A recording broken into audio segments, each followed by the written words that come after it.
বন্ধুরা, এখানে একটা ছেলে মসজিদে নামাজ পড়তে আসে। সে নামাজ পড়ার সময় তার পাশে আর একটা মেয়ে নামাজ পড়তে আসে। ছেলেটি নামাজ ছেড়ে তাকিয়ে দেখে তার পাশে একটা মেয়ে নামাজ পড়ছে। তার চক্ষু দেখে সে কিউট, কত সুন্দর দেখে তার ভালো লেগে যায়। ছেলেটি এখানে প্ল্যান ভিডিও করছিল। তখন মেয়েটি ওখানে পায়ে দিয়ে তার বান্ধবীর সাথে আসে, বলছে দেখ ওই প্ল্যান ভিডিও করছে। ছেলেটি তাকাতে দেখে চক্ষুটা চেনা চেনা লাগছে। সেদিন মসজিদে নামাজ পড়তে যাচ্ছিল। তখন ছেলেটি তার দিকে তাকাতে গিয়ে মেয়েটি দেখে হুজুট খেয়ে পড়ে গেছে। তখন ছেলেটি তার কাছে এসে তার বইপত্রগুলো তুলে দেয়।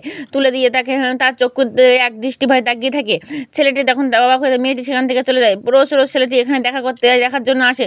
মেয়েটিকে একদিন পেছন থেকে ডাকছে। শোনো, মেয়েটি তখন এসে বললো কি ব্যাপার, আমাকে ডাকছো কেন? ছেলেটি তখন বললো আমি মন থেকে তোমাকে খুব ভালোবাসি। মেয়েটি না বললো।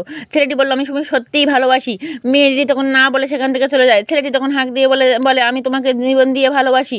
মেয়েটি তখন পেছন দিকে পরের দিন এসে ডাকলো, বললো আমি কদিন ধরে তোমাকে লক্ষ্য করছি, এখানে তুমি ঘুরে বেড়াচ্ছ, জানো আমি তোমাকে খুবই ভালোবাসি। ছেলেটি তখন বললো না, আমি তোমাকে ভালোবাসি না, আমি অন্য একজনকে ভালোবাসি। মেয়েটি বুঝতে পারলো ছেলেকে সত্যিই ভালোবাসে। ছেলেটি ছুটি ছুটি তার বান্ধবীর কাছে এলো, বললো তোমাকে সঙ্গে তাকে তো দেখতে পাচ্ছি না, বললো কদিন ধরে অসুস্থ। ছেলেটি মন খারাপ হয়ে এখানে বসে আছে।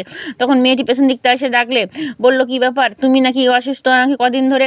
তখন বললো ওসব কথা ছাড়ো, তোমাকে সেদিন একটা মেয়ে বললো তোমাকে ভালোবাসি, তখন তুমি কিছু বললে না তো? ছেলেটি তখন পট করে তার অন্য দেখে মুখ খুলে দেয়। খুলে তখন বললো এই তো তুমি, তাহলে তুমি এবার শাদি করতে রাজি আছো তো আমার সঙ্গে? তখন মেয়েটি হ্যাঁই বললো।